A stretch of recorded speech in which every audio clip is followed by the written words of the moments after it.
Fana fillah, tenggelam di dalam Allah Subhanahu wa taala. Nah, membicarakan ini berarti kita harus membicarakan tingkatan-tingkatan seseorang berjalan menuju kepada Allah Subhanahu wa taala. Jadi para salik.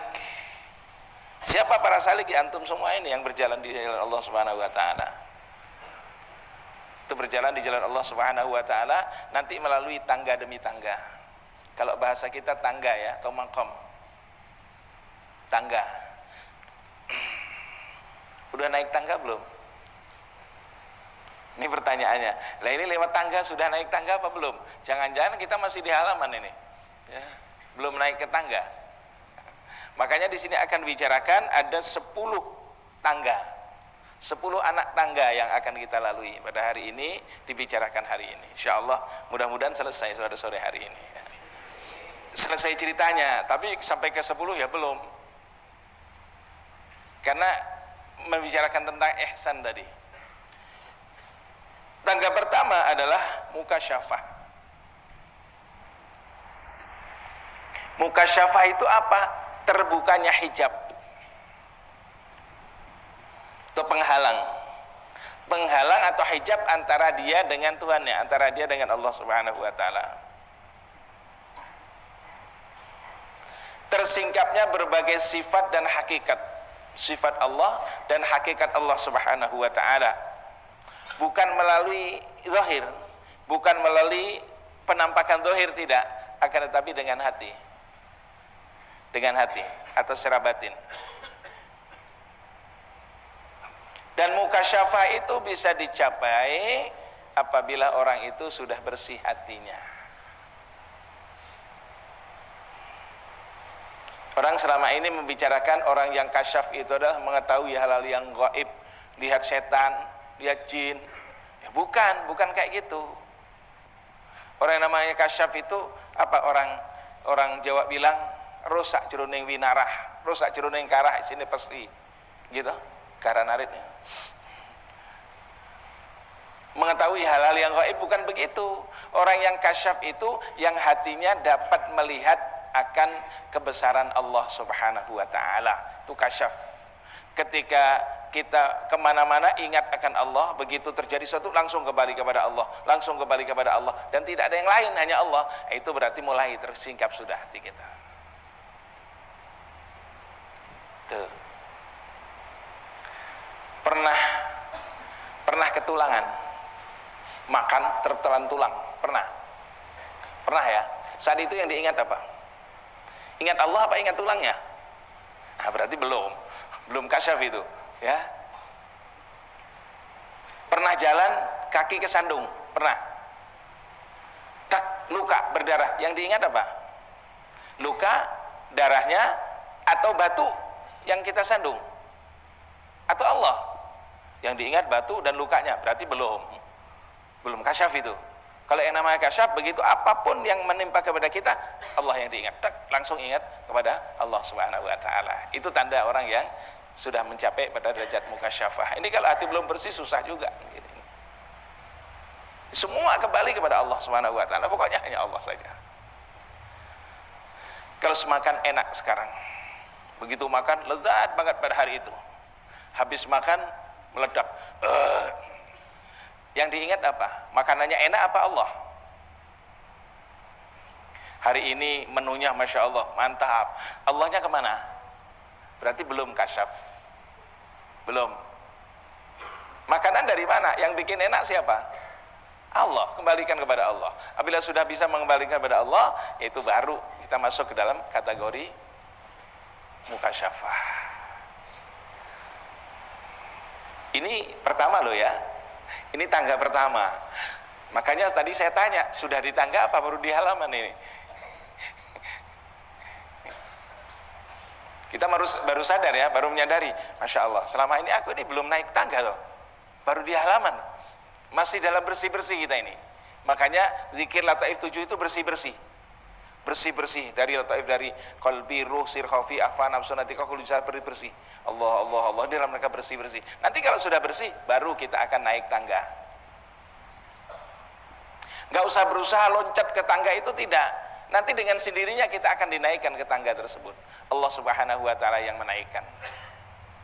Makanya orang bersih-bersih belum, ya, merasa diri paling hebat, paling pinter, kemudian orang lain semua nggak bener, bahkan orang menjalankan syariat pun katanya nggak bener, kok dibilang katanya sudah sampai kemana? Sampai kemana? Orang gila itu. Orang menjalankan syariat dibilang kulit, katanya sudah sampai. Ya. Kasyaf aja belum, bersih aja belum matinya. Bersihkan sudah, bersih. Ya. Minta tolong hanya kepada Allah Subhanahu wa taala. Minta tolong hanya kepada Allah. Minta tolong pokoknya kepada Allah saja. Jangan kemana-mana. Kalau kita sudah punya pegangan ini, punya teman, punya saudara, punya guru yang mengajak kita hanya kepada Allah, udah pegang erat-erat itu. Pegang erat-erat. Orang minta doa, doain gitu aja dah ya. Gak usah dibawakan bawang. Ya, satu dibawakan bawang, bawangnya bacakan doa. Bukan ngurus makamnya seseorang atau derajat seseorang pakai meteran, itu tidak ada. Orang dimeteri, kalau 1 meter derajatnya sekian. Tidak ada. Orang ngukur makam seseorang kok dengan meteran.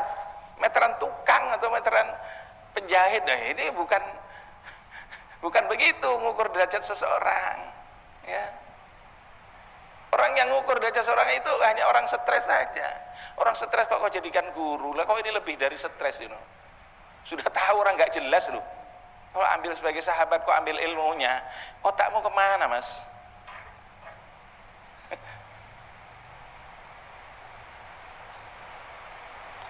Yang masih mau berguru sama orang-orang semikian, silahkan, kita ucapkan selamat berpisah. Tapi yang masih berguru kepada Buya Mustari, ayo kembali dan tinggalkan itu semua.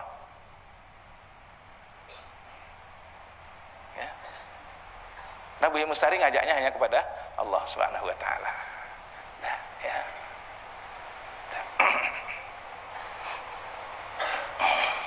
Saya terus terang aja. Akhir-akhir saya bilang sama anak-anak itu, wah, ini makin gawat ini. Loh, kok makin gawat? Iya. Saya bilang gawat ini. Kenapa? Karena orang datang ke rumah minta doa, keluarganya sakit. Alasannya apa?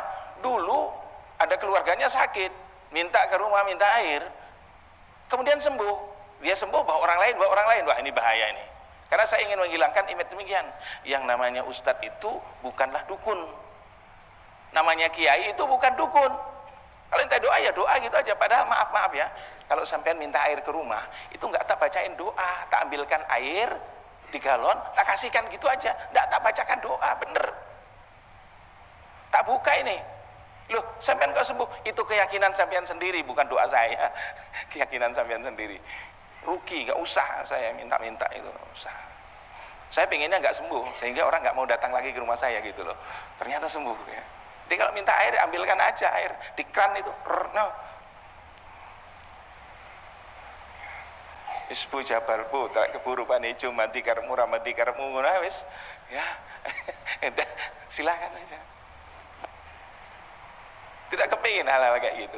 Nah, ini ngukur makam seseorang kok dengan meteran, ya nggak akan bisa, Itu orang kayak gini. Ya. Kalau sudah tahu orang gini diikuti, yang ikuti siapa? Hah? Yang gini kok diikuti? Allah, ya, enggak, ya, ngukur seseorang, derajat seseorang bukan pakai meteran itu ya. Tuh, ini hatinya bersih, nanti dia akan masuk pada makom mukasyafah. Terbuka hijab antara dengan Allah. Kalau mengetahui hal-hal yang gaib, mengetahui di sana gini, itu kerjasama dengan setan bisa. Setan tuh tahu besok ini di sini akan terjadi ini, akan terjadi itu, setan bisa. Kerjasama dengan setan bisa. Nah, kasabmu kasab Rabbani atau kasab syaitani? Kasab dari Allah Subhanahu wa taala apa dari setan, kan gitu. Ya. Satu. Baru satu ini. Padahal 10 nih. Lanjut gak nih? Lanjut. Wani piro? Enak aja ngomong lanjut-lanjut ya.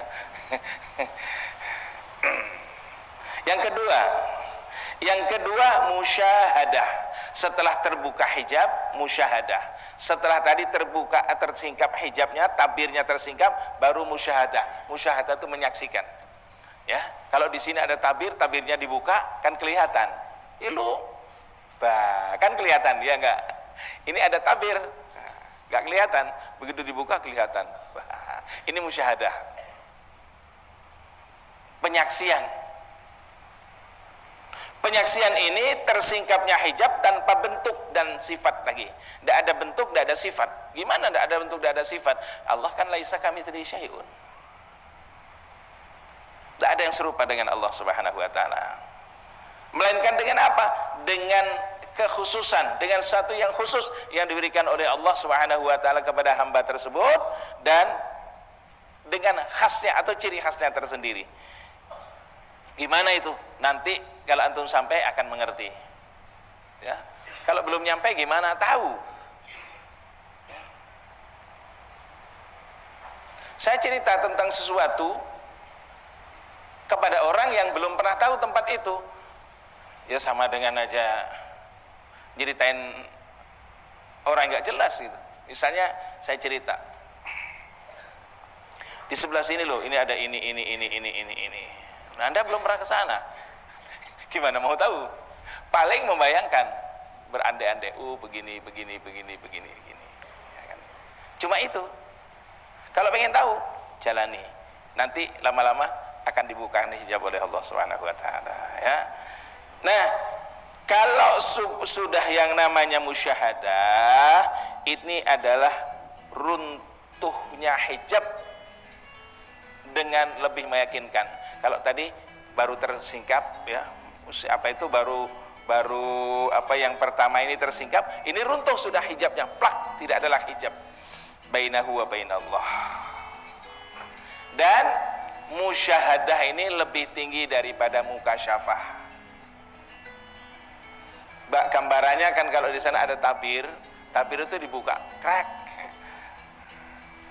Dah kelihatan di sebelah. Kalau mukasyafah melihat, itu dia.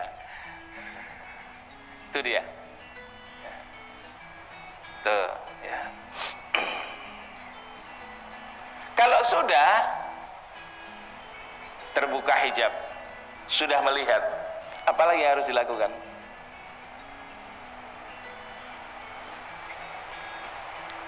Halo? Kenal nggak dengan orang yang ada di dalam itu? Kenal nggak? Maka di situ ada namanya muayyanah. Muayyanah. Artinya muayyanah apa? Pengenalan. Nah, ini menjadi tangga persiapan yang ketiga. Dipahami sebagai mengenali hakikat yang dicari. Hakikat yang dicari itu mulai mengenal. Kalau tadi terbuka hijabnya, mulai terbuka, kemudian runtuh hijabnya, kelihatan orangnya. Siapa di dalam? Makin jelas kan? Di dalam itu siapa-siapa kita ngerti. Artinya apa? Kalau sudah hijab ini terbuka semua, kita akan mengerti secara hakiki. Melalui penglihatan mata, lanjut dengan hati. Maksudnya ini gimana? Apabila sudah sampai kepada yang ketiga ini, karena sudah dia menyaksikan, sudah terbuka hijab, sudah menyaksikan, sudah mengenal atau mengenal kepada yang dilihat, maka setiap kali melihat apapun, yang dilihat adalah al-haq, Allah Subhanahu wa taala. Ma ra'aitu syai'an illa ra'aitullaha qablahu wa ma ra'aitu syai'an illa ra'aitullaha ba'dahu, ma ra'aitu syai'an illa ra'aitullaha fihi.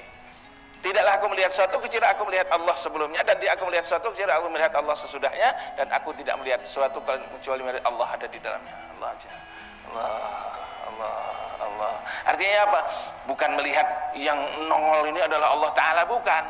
Di balik ini semua ada Allah Subhanahu wa Ta'ala, dan yang dilihat bukan manusia yang kejedot ini, bukan. Di balik ini ada Allah.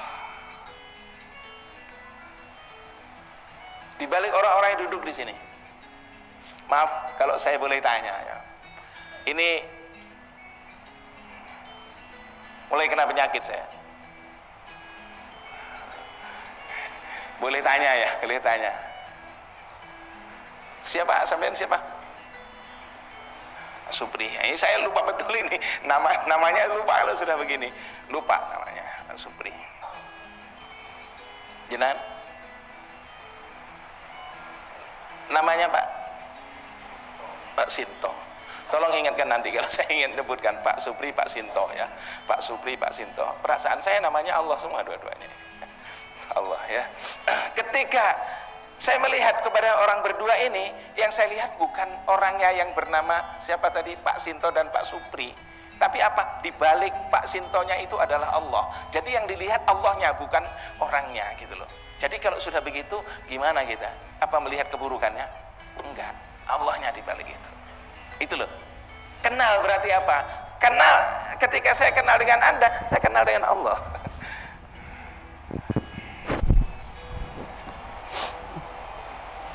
Gimana? Kenal.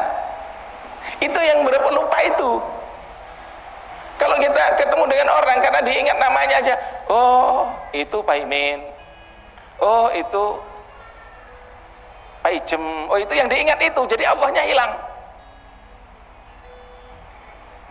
Dan ini nggak bisa dibuat-buat, dan nggak bisa dipaksa, nggak bisa. Kalau memang lupa, beneran lupa, itu berat mengingatnya, malah apa? Begitu mengingat nih kayak orang stres malahan. Namanya siapa itu bingung sendiri gitu loh, karena betul-betul lupa, betul-betul lupa.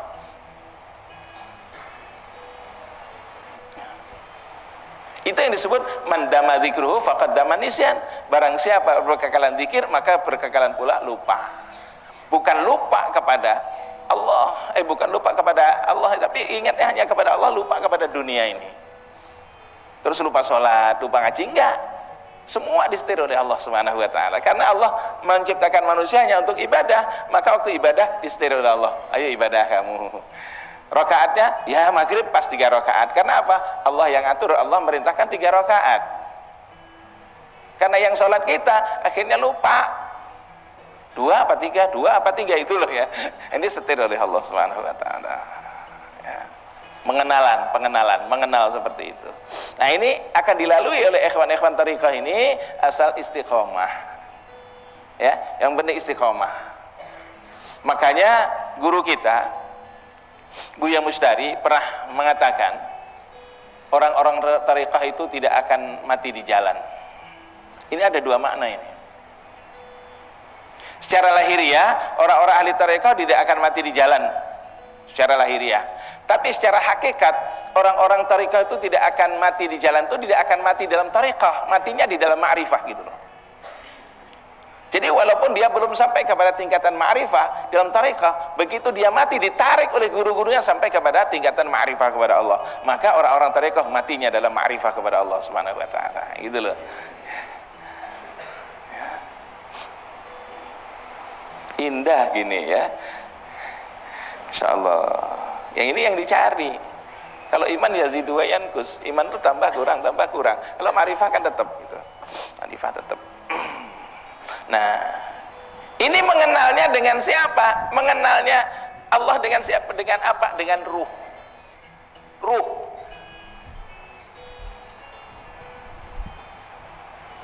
Ruh itu di mana? Di mana tempatnya ruh? Halo? Raba aja, raba kulit masing-masing. Kalau masih terasa berarti ada rohnya gitu aja dah. Ujung rambut masih terasa ada rohnya, cabut rambutnya, letakkan di lantai, suruh pegang temannya. Terasa enggak? Enggak, berarti sudah terpisah dengan rohnya, enggak ada rohnya. Gitu aja, enggak usah repot-repot ya. Nanti secara khusus akan kita bahas. Ruh, nyawa, jiwa itu perlu kita bahas. Ya. Kita bahas. Itu pembahasannya dalam surah An-Nur ayat 35. Allahu nurus samawati wal ardh mathalu nurihi kamishkatin fiha misbah al-misawi fi zujajah dan seterusnya. Ya. Maka kalau dibahas lama itu. Saya tulis dalam buku segini tebalnya. Tebal itu, agak lama. Nah, ketiga sudah. Baru ketiga udah belenger kita ini ya. Sampai ke 10 seperti apa ini? Ya. Keempat lebih ringan. Apa? Al-hayah, hidup. Maksudnya hidup disertai dengan cahaya hakikat, hidup dengan ilmu iman, ilmu menggerakkan perilaku, perilaku membentuk hidup. Loh,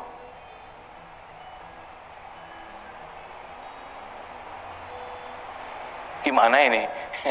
Dengan ilmu ruh kembali ma'rifat dan tauhid, tubuhnya cinta dan beribadah. Jadi tubuhnya ini cinta dan beribadah kepada Allah, ruhnya ma'rifah dan bertauhid kepada Allah Subhanahu wa taala. Ini hayat. Sudah pernah dijelaskan tentang hayat, jadi nggak usah dijabarkan lagi. Tentang hidup kan sudah dijelaskan. Beberapa pertemuan yang lalu sudah dijelaskan bahwa hidup adalah milik Allah. Ya, saya ulangi sedikit aja. Kalau kita bisa melihat karena hidup, bisa mendengar karena hidup, bisa bicara karena hidup, bisa gerak karena hidup, bisa diam karena hidup. Sedang hidup milik Allah. Berarti penglihatan milik siapa, pendengaran milik siapa, gerak dan diam milik siapa? Ayo, diakui. Diakui, ya. Makanya orang-orang tariqah itu, orang-orang ma'rifah lah, itu enak salatnya.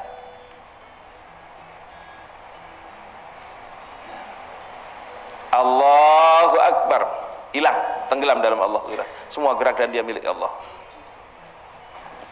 Ngikuti pelajaran fikih, Allahu Akbar, qasad ta'arad ta'yin, mikirkan itu, Allahu Akbar, gak selesai-selesai, ragu akhirnya Allah Akbar, Allahu Akbar. Gini loh, gambaran yang paling mudah. Ikhwan akhwat sekalian rahimakumullah, antum kan pernah naik sepeda, pernah ya? Apa langsung bisa naik sepeda? Enggak kan? Dulu belajar jatuh bangun, jatuh bangun aku, ya begitu. Belajar naik sepeda, jatuh bangun. Kenapa Anda bisa jatuh naik sepeda? Pertama, belum bisa jaga keseimbangan. Dan ketika naik sepeda, yang antum pikirkan apa? Pertama, lihat setirnya. Dua, lihat bannya di depan, ya. Terus mikir, genjot lagi pakai kaki. Akhirnya apa? Jatuh malahan, gak seimbang. Itu kebayangan qasad ta'arad ta'yin. Nah, namun setelah setelah Anda mahir naik sepeda, apakah Anda pernah memikirkan setirnya? Apakah Anda pernah memikirkan bannya? Apakah Anda pernah memikirkan sadel atau lapaknya? Enggak kan? Apakah Anda pernah memikirkan sadelnya? Enggak, begitu naik jalan. Tapi maaf, apakah setirnya enggak ada? Tetap ada. Apakah bannya ada? Enggak ada? Ada. Sadelnya ada, semuanya ada. Semuanya ada. Artinya apa? Kalau kita mencapai pada hakikat, udah tujuannya aja. Yang kita lihat begitu naik sepeda, tujuannya kemana? Anda mau ke pasar, nah, ini pedalnya dengan sendirinya udah. Yang kelihatan pasar, tapi syariatnya masih ada. Artinya apa? Geraknya masih ada, jalannya sepeda semuanya masih ada lengkap. Ini gambaran tidak meninggalkan syariat, akan tetapi batinnya adalah hakikat.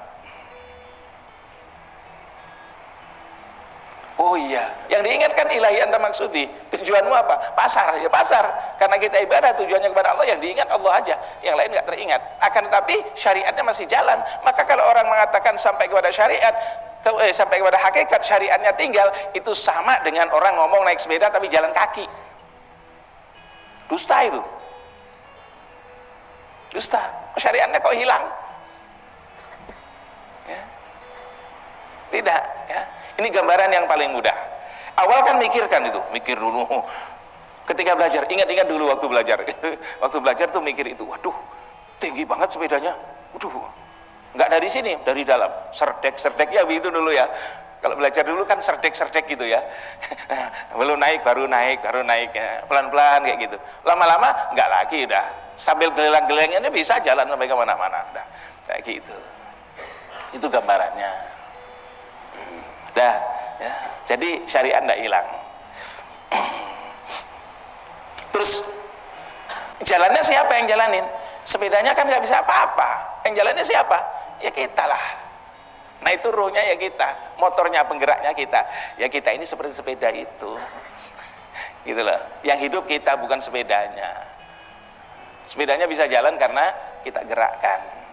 Itu hakikatnya hidup. Maka kita akan kenal betul yang namanya ma'rifah. Makanya man arafa nafsahu faqad arafa rabbah. Yang kenal diri kenal Tuhan. Ini nggak kenal diri, dirinya merasa ada aja.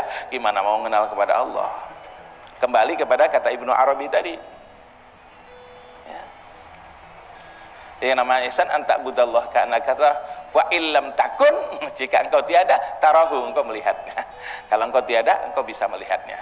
Gitu. Lihat kepada Allah Subhanahu Wa Taala. Bagaimana ya? Masya Allah. Jangan dihayalkan dulu ya.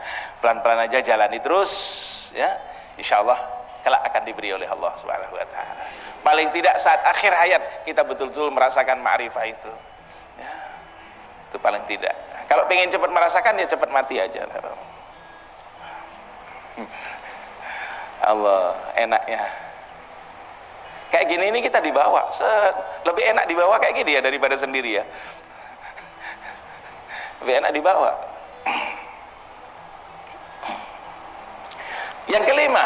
Yang kelima qobat itu genggaman nih, ini qobat. Nah ini gelas dalam qobat saya, terserah saya mau saya minum. Alhamdulillah. Monggo diunjuk nih sarungnya. Kalau bahasa Jawa minum itu kan ngunjuk ya, ngunjuk. Nggak ada yang diunjuk, yang ngunjuk nih sarung.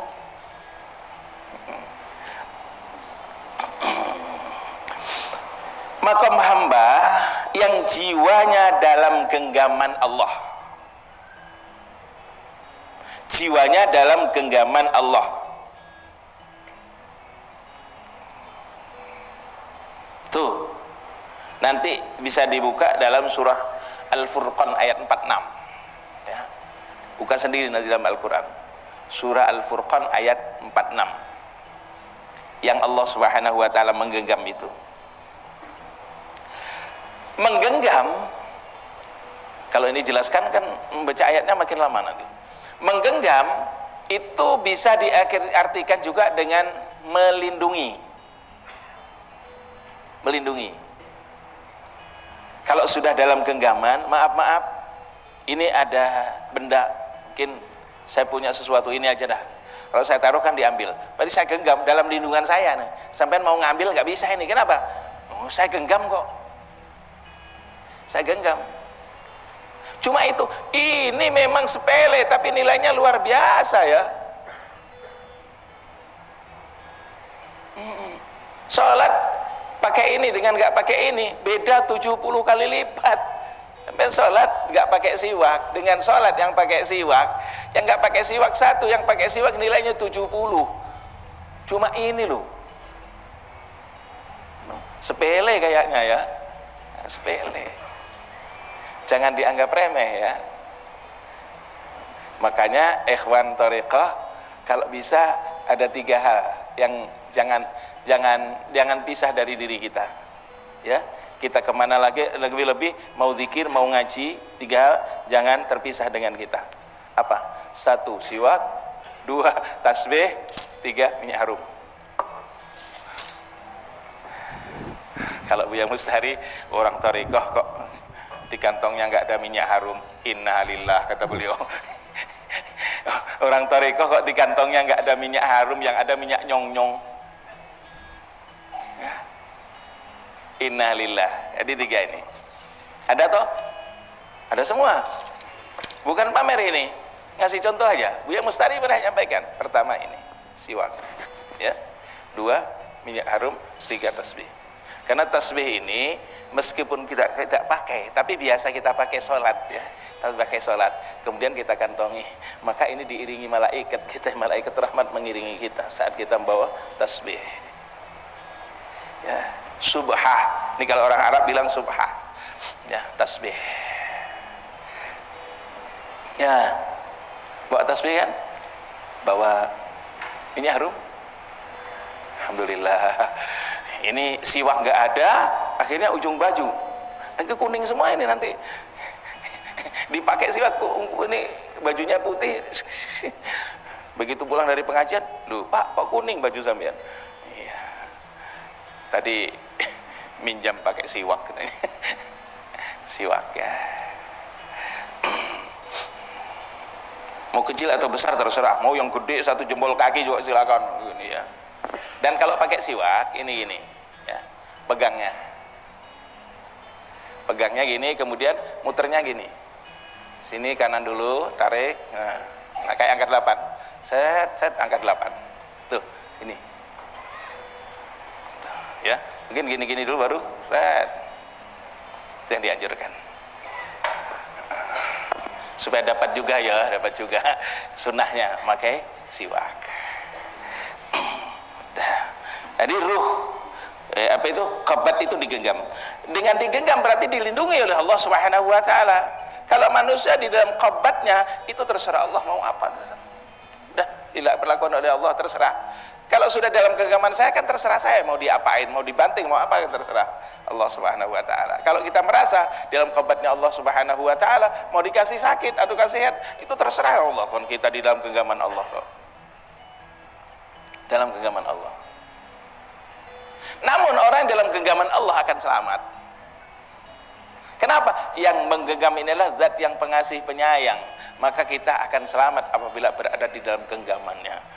Berbeda dengan di dalam genggaman singa. Dalam genggaman itu gambarannya begini, bukan digenggam begini, Allah nyengkeram gitu, tidak. Ya, dalam kekuasaannya. Kalau ada seseorang kerja dengan kita, katalah karyawan, itu terserah saya ngatur kepada dia kan, terserah saya ngatur. Dalam genggaman saya, artinya dia nggak bisa bebas mau melakukan apa, harus ngikutin apa maunya saya. Orang dalam genggaman Allah ya kayak gitu, maka apapun yang dilakukan sesuai dengan apa yang dikehendaki oleh Allah Subhanahu wa taala. Ini qabat. Kebalikan dari qabat yang keenam adalah basat. Basat tok, pakai tok. Lapang.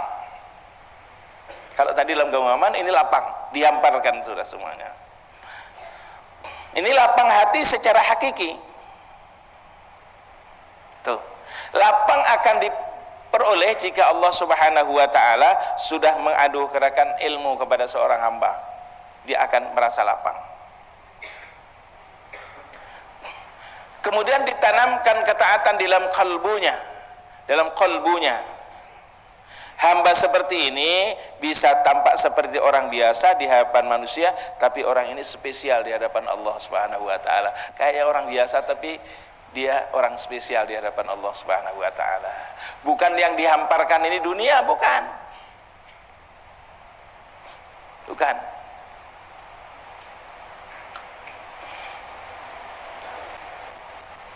Tadi pagi kita baca hadis Nabi sallallahu alaihi wasallam menyampaikan ada seorang yang dimasukkan ke dalam neraka. Padahal dia ahli ibadah. Solid ahli ibadah. Kata Nabi apa?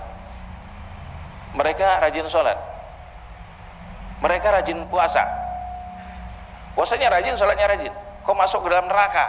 Apa sebabnya? Mereka rajin sholat, mereka rajin puasa, akan tetapi kalau dunia dihamparkan, dia buru-buru ngejar dunia itu. Ini apa?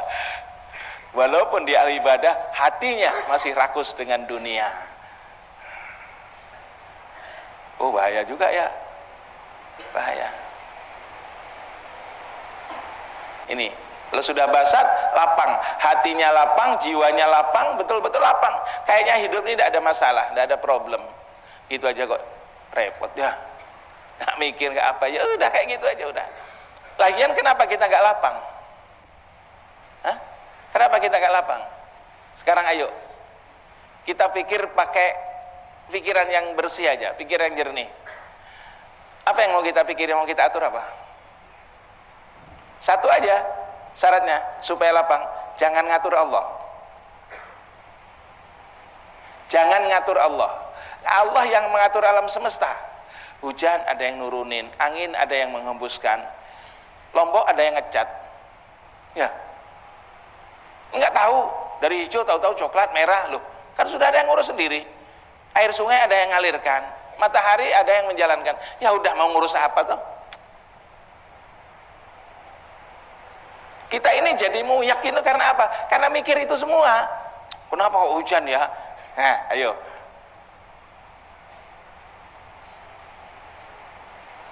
Manggil pawang supaya nggak hujan. Allahnya diatur.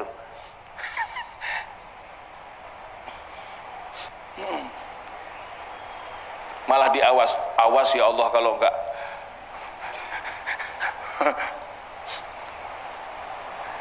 Ya Allah. Begitu banyak jemuran kok nggak panas. Udah 2 hari nggak ada panas ini, jemuranku nggak ada yang kering.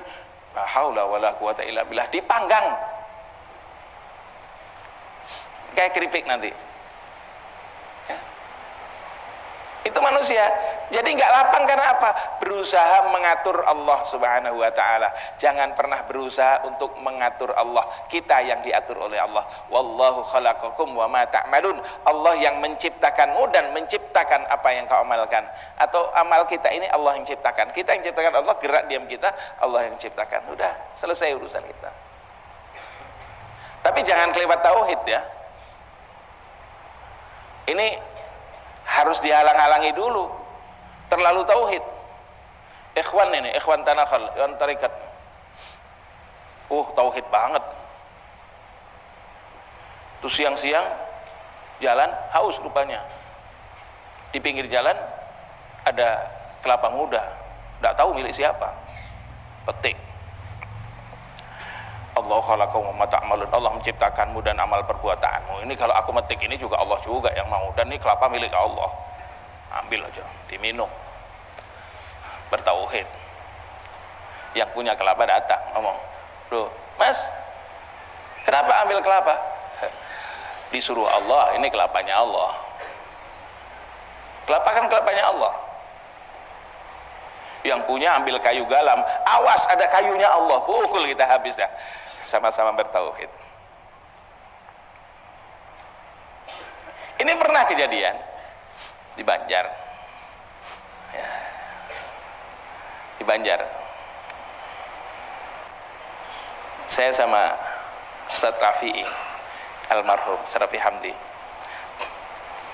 Di jalan ini ada orang tua, di belakangnya ada mobil jeep jalan, suruh minggir nggak mau.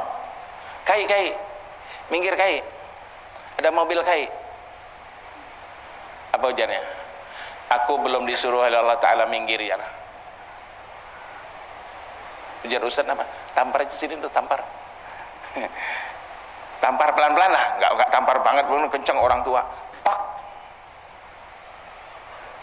Kenapa ya? Kamu kok aja? Ulun disuruh Allah Ta'ala, pian suruh minggir, hanyar minggir. Ya, ini bertauhid ya, bertauhid. Ulun disuruh Allah Ta'ala, pian disuruh minggir. Minta ditampar dulu, hanyar minggir ini orang. Subhanallah ya. Kalau orang bertauhid harus ketemu orang bertauhid pula lah ya. Kullu min indillah, semua dari Allah. Bukan gitu. Ya. Kullu min indillah itu kalau kita melihat pada orang lain melakukan sesuatu, kullu min indillah, semua dari Allah Ta'ala, supaya kita nggak sakit hati. Tapi kalau buat sendiri-sendiri, ma asabaka min hasanatin faminallah wa ma asabaka min sayyi'atin famin nafsik. Kalau yang menimpa dirimu itu yang baik dari Allah, kalau buruk itu dari dirimu sendiri. Jangan salahkan Allah. Ada 2 ayat itu yang perlu jadi pegangan kita supaya selalu tidak menyalahkan orang lain. Ya, basat, lapang. Kita maunya lapang itu apa? Lapang rezekinya aja. Kalau bisa lapang hati. Kalau lapang hati itu meskipun rumahnya sempit tapi dada serasa lapang. Tapi kalau hatinya sudah sempit, meskipun rumahnya itu 1 hektar luasnya, ya rasanya sempit aja. Makanya Rasulullah rumahnya kecil tapi beliau mengatakan baiti jannati, rumahku adalah surga bagiku. Karena apa? Hatinya yang lapang. Dan hati yang lapang itu bak samudra. Hati yang lapang itu bak samudra. Tahu samudra? Apa itu? Segoro ya, laut. Di dalam laut itu apa yang ada? Bangkai masuk ya. Orang-orang qadha hajat, orang-orang beol itu di kapal, masuknya kemana? Ke laut. Oh macam-macam, bangkainya bangkai ayam, bangkai macam-macam sudah masuk, kotoran masuk. Tapi air laut itu kan tetap suci, menyucikan. Najis nggak airnya? Nggak muntah najis, nggak. Kenapa? Karena air itu banyak, ya kayak gitu. Hati yang lapang itu nggak akan pernah sakit hati, diapain aja, enjoy aja gitu loh. Ini ikhwan tarekoh, sudah lama ikut tarekoh kok kerjaan ini loro hati ya. Apa tadi? Kerjanya sakit hati aja. Ada temannya, ayo kita zikiran di sini, yang lain mau, yang lain enggak, sakit hati. Ya biar aja, yang enggak mau biar aja.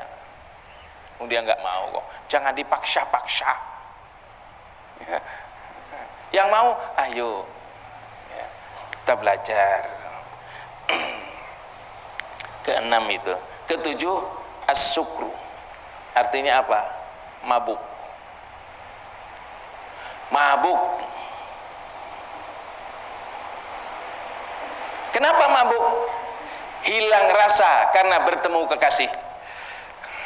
Orang kalau sudah bertemu dengan kekasih kan nggak punya malu, betul? Udah bertemu kekasih, aduh udah lama kita nggak ketemu sayang, udah dipeluk-peluk dan sebagainya, nggak malu ya kayak gitu, dah. Itu orang mabuk itu. Ya Allah. Mabuknya ini apa? Karena hati bergelora, merasa bergembira ketemu dengan sang kekasih. Ya Allah, lu sudah gitu tidak bisa diceritakan lagi sudah. Makanya orang-orang sufi itu tidak terasa, dia duduk semalam suntuk, nggak tidur, nggak terasa ngantuk. Kenapa? Karena asik dengan sang kekasih. Kita sholat 2 rakaat aja nguapnya udah 50 kali. Alhamdulillah, iya ada udah ya kada stain. Ibadah ngantuk aja kerjaannya, nguap aja kerjaannya. Ya Allah, zikir baru 100 kali itu udah kesemutan nih seluruh tubuh udah. Rupanya semutnya seluruh tubuh. Ini semut gatal lagi. Gak betah, ya Allah. Gak betah. Ini kalau orang mabuk asyik, tidak ingat apa-apa sudah. Allah. Itu. Atau mabuknya karena rindu ingin bertemu. Rindu ingin bertemu, mabuk cinta, bukan cinta dengan manusia, bukan cinta dengan Allah Subhanahu wa taala. Ya ini sebagaimana yang pernah saya ceritakan ketika seorang pemuda minta kepada Nabiullah Isa ya. Minta kepada Nabi Isa, wahai Isa, mintakan aku kepada Allah Subhanahu wa taala seberat darah rasa cinta kepada Allah. Kata Nabi Isa, tidak tahan kau, enggak bisa engkau menerima ini. Dia maksa, didoakan oleh Nabi Isa, ya Allah berikan kepada hambamu ini seberat darah rasa cinta. Akhirnya diberi oleh Allah seberat darah rasa cinta, seberat biji sawi rasa cinta. Nabiullah Isa alaihissalam melewat kampung tersebut. Setiap lewat kampung tersebut, anak muda ini enggak ada lagi. Ditanya oleh Nabi Isa, di mana anak muda yang biasanya di sini? Tidak ada, dia sudah gila wahai Isa. Dia sudah gila sekarang, itu ada di atas gunung. Datangi oleh Nabi Isa alaihissalam, dipanggil-panggil tidak jawab dia, hanya mengadah ke atas, Allah, Allah, Allah, Allah, Allah. Dipanggil sudah gak jawab lagi. Nabi Isa manggil, tidak jawab. Kemudian ada hatif, ada suara sampai kepada Nabi Isa, wahai Isa, karena seberat darah rasa cinta yang aku berikan kepadanya lah, dia sudah tidak ingat apa-apa lagi. Kalau engkau belah dengan gergaji mulai kepala sampai bawah, belah, dia tidak akan pernah merasakan itu semuanya. Itu cinta. Gimana? Katanya cinta kepada Allah. Salat Allahu Akbar, ada nyamuk. Allah. Khalwat 10 hari aja rasanya setahun. Ya. 10 hari rasanya setahun. Ya Allah ya. Ini cinta. Makanya yang mendorong seseorang jadi kuat adalah cinta. Dengan cinta itu ada power, ada kekuatan bagi seseorang. Cinta. Subhanallah. Dan karena cinta tadilah orang ini mabuk, namanya mabuk cinta. Ya, mabuk cinta. Dan tidak ingat apa lagi, bukan orang yang mabuk itu kemudian ingat sadar aku tadi mabuk loh. Enggak, itu mabuk darat, mabuk kendaraan. Kalau mabuk cinta kepada Allah nggak kayak gitu, orangnya nggak sadar akan dirinya. Ini katanya mabuk, sakar, tapi muntah-muntah dia bukan. Sakar kok, bukan. Kayak orang di ruqyah itu, bukan. Orang mabuk itu nggak kayak gitu. Kadang-kadang malah diam. Tapi ditanya nggak nyambung, nggak nyambung. Kayak Qais, karena cinta kepada Laila, terus saat mabuk dia diam. Diam aja. Di hatinya hanya Laila. Di hatinya Qais ini Laila. Laila, Laila, Laila, Laila, Laila, Laila, Laila. Ditanya, hei, siapa namamu? Laila, katanya. Laila. Baca namanya Qais. Dia jawab Laila karena mabuk. Ya, mabuk dengan Allah Subhanahu wa taala. Nah, ini orang mabuk ya, sakar, artinya sakar mabuk. Wah, belum saya ngerasa ini kayak gitu.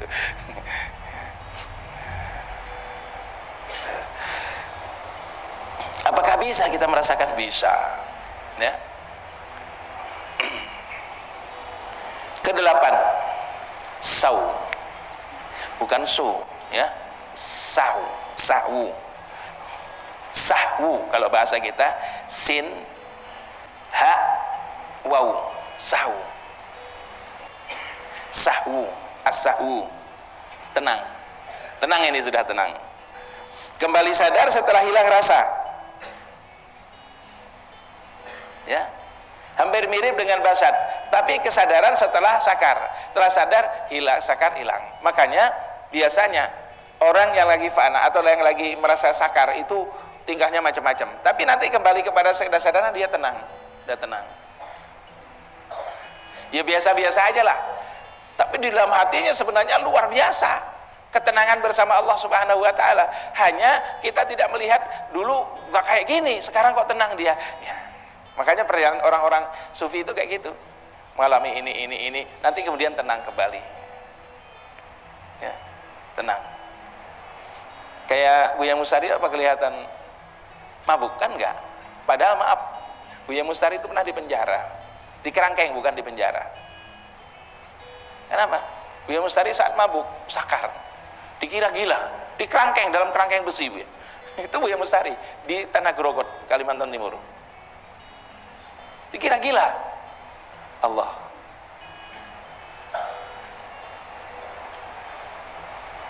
Kayak gini nih gimana? Coba. Namun setelah itu akan normal kembali. Makanya biasanya orang-orang yang jadzab, saya tanya keluarganya, Allah yarhamha ya. Istrinya Ustadz Ihram ini kan pernah ngalami. Wah, itu luar biasa itu. Apapun dia tahu. Saya tanya sama keluarga, gimana ini? Dibiarkan, kalau dibiarkan insya Allah nanti akan kembali kepada sahu ini, kembali tidak tenang tapi tidak hilang gitu loh. Tenang tapi tidak hilang apa yang dimilikinya. Tapi dari keluarga, orang tua mengatakan, biar aja dikembalikan, habis sudah hilang. Ya. Jadi kalau dibiarkan, memang orang seperti itu di dalam perjalanannya. Kan disebut orang-orang jadzab itu kan kayak gitu. Orang jadzab ini keakuannya diambil oleh Allah Subhanahu wa taala, dia tidak kuasa menahan dirinya, itu nggak kuasa. Mau berbuat ini ya ini, maunya seenaknya gitu aja dah. Ya. Waktu itu minta misalnya sayur istighfar gitu. Minta sayur istighfar. Ini yang nyayur harus istighfar. Ketika yang nyayur istighfar dikasih nggak mau. Nggak, ini bukan sayur istighfar. Berarti yang nyayur tadi nggak baca istighfar. Nggak mau dia. Buah sholawat misalnya. Ya dia cari buah harus sholawat. Kalau nggak sholawat dia nggak mau. Ngerti.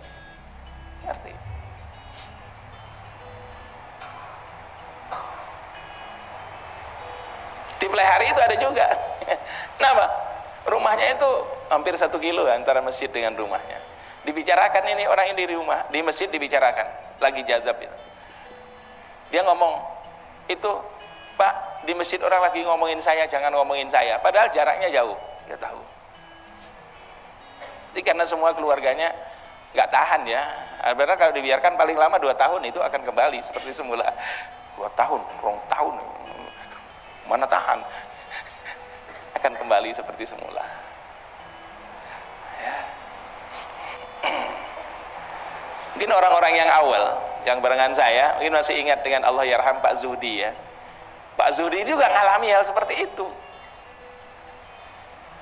Saya paham kenapa, saya bagian jaga, dikasih amanah Buya Mustari untuk jaga itu Pak Zuhdi. Nah, dalam keadaan seperti itu, nah terus balik tenang lagi. Kalau sudah tenang ya biasa lagi ya. Artinya rasanya nggak hilang, tapi kondisi jiwanya normal kembali seperti semula. Dan ini harus dilakui, harus dilalui. Jadi orang-orang yang sudah melalui ini, dia harus melalui makom ini. Artinya apa? Jazab, ini sahwu ya, tenang. Tenangnya bersama Allah Subhanahu wa taala. Kesembilan, al-ittisal, terhubung. Al-ittisal, terhubung. Menurut Abu Razak Al-Ka'syani, ini adalah makam terhubungnya hamba dengan keagungan Allah. Ada hubungan antara hamba dengan keagungan Allah dan tidak ada hijab lagi. Dan hakikat sudah sangat dekat kalau sudah seperti ini. Al-ittisal. Subhanallah. Dan seseorang kepada fana fillah. Fana itu apa sih? Kalau bahasa kita ini hilang, hancur, tenggelam di dalam Allah Subhanahu wa taala. Bukan jasad ini, tapi hati. Sayyidina Ali mengatakan, wa fana'i wajadtu anta, dalam kefanaanku lah aku ketemu engkau ya Allah. Dalam kefanaan ini. Subhanallah. Ini menghantarkan kepada fana. Dan dia tidak pernah mencari perlindungan kecuali kepada Allah Subhanahu wa taala. Cari perlindungan hanya kepada Allah Subhanahu wa taala. Ya udah, kepada Allah saja. Yang namanya tahyul, khurafat dan sebagainya enggak ada sudah, pokoknya hanya Allah saja, Allah saja. Makanya yakini ini semua. Yakini ini semua.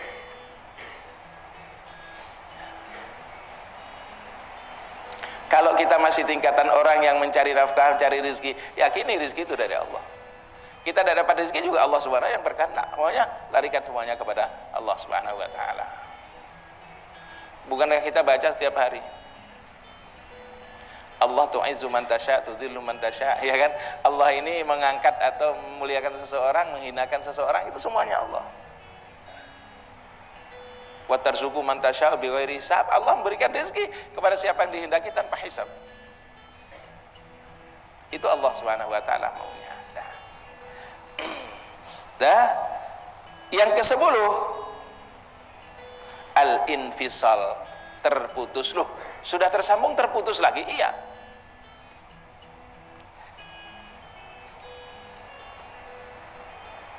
Maksudnya apa? Terputusnya dari segala sesuatu secara mutlak ya, kecuali Allah. Ini sudah terputus dari seluruh dunia, dari alam semesta. Akhirnya apa? Di sini seseorang ini menjadi tajrid. Tajrid itu sudah meninggalkan segala sesuatu, dunia ini udah gak dipikir, gak apa dan sebagainya. Maka kalau mendapat rezeki, rezekinya juga tajrid. Tidak pernah diangan-angan dan pikir, tahu-tahu datang gitu aja, tajrid. Ya. Tajrid, bukan mencari. Yang paling banyak kan mencari tuh masih. Tiap pagi udah di bawah pohon karet, ya. Krek. Ada yang di sawah, ada yang di kebun sawit, kan masih nyari. Jangan ngomong tajrid dulu. Masih nyari ke sana kemari kok. Ada yang di pasar. Yang penting jujur aja dulu ya. Jangan diiringi dusta. Ada yang naksi, ada yang macam-macam dan sebagainya. Tapi orang yang tajrid memang nggak cari dia. Angan-angan juga enggak. Angan-angan itu juga enggak. Karena dia tajrid, merasa sudah mutlak ini dari Allah Subhanahu wa taala, maka dia tidak sayang mengeluarkan. Kenapa? Wah, ini miliknya Allah, ya Allah ya keluar aja sudah. Enggak mikir. Subhanallah. Putus dari semua kondisi rohani, fana ya, tenggelam dalam Allah Subhanahu wa taala. Dan ini adalah puncak antara hubungan seorang hamba dengan Allah. Kalau sudah begini gimana? Dia akan ketemu dengan al-haq. Dirinya hancur berada dalam genggaman Allah Subhanahu wa taala.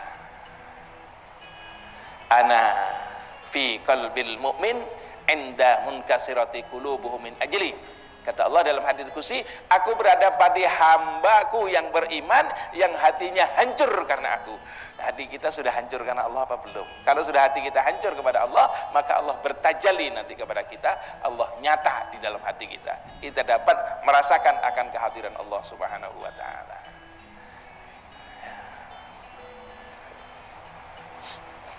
Ya, walaupun sedikit mungkin yang nyambung kepada kita ya, sedikit lah ya yang kita bisa rasakan, nggak masalah. Yang penting apa? Kita sudah pelajari ini, satu saat kita merasakan, kita nggak kaget lagi. Oh, ini yang kemarin diceritakan di pengajian. Sekarang lupa nggak apa-apa. Nanti kalau antum sudah merasakan, itu akan ingat sendiri. Oh, ini yang kemarin, ini begitu ya, begitu ya. Ini pelan-pelan, jangan memaksakan diri. Yang penting jangan memaksakan diri. Aku pingin seperti itu, aku pingin seperti itu. Nggak usah. Keinginan kita ini adalah hijab. Hijab, dinding. Ketika kita menginginkan sesuatu, berarti ada nafsu dalam diri kita. Maka ini menjadi hijab, menjadi dinding bagi kita. Serahkan semuanya secara totalitas kepada Allah Subhanahu wa taala. Blek apa? Kayak seorang anak di apa? Di gendongan ibunya. Kalau anak dibuahin ibunya, apa yang dilakukan? Nggak usah minta ini itu dan sebagainya. Anak kecil itu nangis saja selesai. Nanti digendong oleh anaknya, sakit diobati oleh orang tuanya, kan itu haus akan disusui, lapar akan disuapi, kan gitu aja. Makanya banyak nangis saja kepada Allah Ta'ala. Nggak usah pengen ini itu, yang penting banyak nangis kepada Allah Subhanahu wa Ta'ala. Ya Allah, aku tahu Engkau yang berikan yang terbaik bagiku. Ya Allah, berikan yang terbaik bagiku. Nggak usah minta ini, ya Allah, aku minta ini. Ini malah didikte Allah Ta'ala. Ya Allah, aku minta kepadamu, ya Allah, istri yang cantik, soleha, yang tinggi semampai hidung mancung, ya, kemudian rambutnya terurai, ya, pipinya tebal sebelah, ya Allah. Wah, ini Allah Ta'ala didikte. Nggak usah ya. Minta pokoknya berikan yang terbaik, baik rezeki ataupun apapun, berikan yang terbaik menurut Allah Subhanahu wa Ta'ala. Kalau terbaik menurut Allah Ta'ala, masa jelek toh? Enggak kan? Enggak. Jadi nggak usah memplanning dunia ini, terserah Allah. Allah sendiri sudah punya. Allah sendiri punya apa itu namanya qadha. Qadha itu planningnya Allah Subhanahu wa Ta'ala. Nanti kalau sudah terjadi, itu namanya qadar, takdirnya Allah Subhanahu wa Ta'ala.